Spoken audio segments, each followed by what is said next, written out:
মৃত্যুটা অত্যন্ত গুরুত্বপূর্ণ একটা বিষয়, আর প্রত্যেকের মৃত্যু আসবে।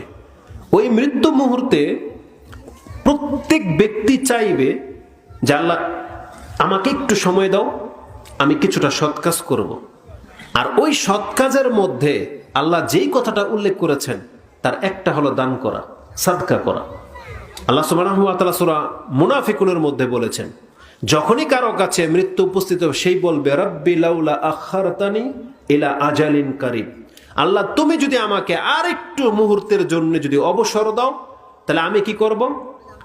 আজালিন কারিবিন ফাআসাদদাকা ওয়া আকুন মিনাস সালিহিন, আমি এখন গিয়ে সাদাকা করব আর আমি সৎকর্মশীল হয়ে তোমার সাথে ফিরে আসব।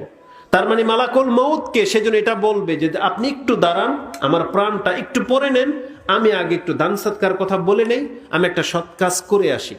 তার মানে বোঝা যাচ্ছে যে দান সাদাকা এটা এত পাওয়ারফুল, এত ভারী একটা আমল যে মানুষের জাহান্নাম থেকে, আগুন থেকে, শাস্তি থেকে মুক্ত করতে সক্ষম।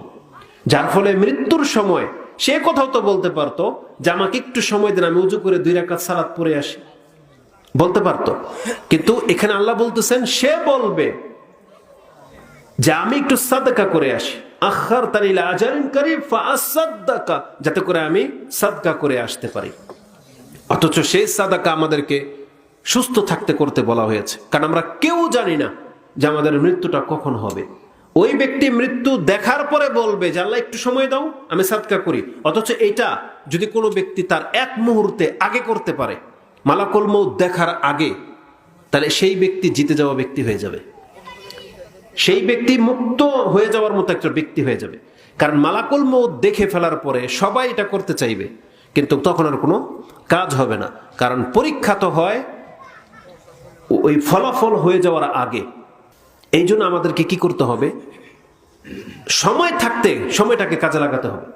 আপনি দান সাদকা করবেন, তাহলে দান সাদকাটা আপনার সময় উপযোগী হতে হবে। কিন্তু একটা সময় আসবে আপনার দান করতে ইচ্ছা জাগবে, তখন হয়তো আপনার কাছে কোনো টাকা পয়সাই থাকবে না। তখন আপনি আফসোস করবেন, জীবনের অনেক টাকা আমি নষ্ট করেছি বিভিন্ন হারাম কাজে, কিন্তু আমি যদি তখন কিছু করতাম।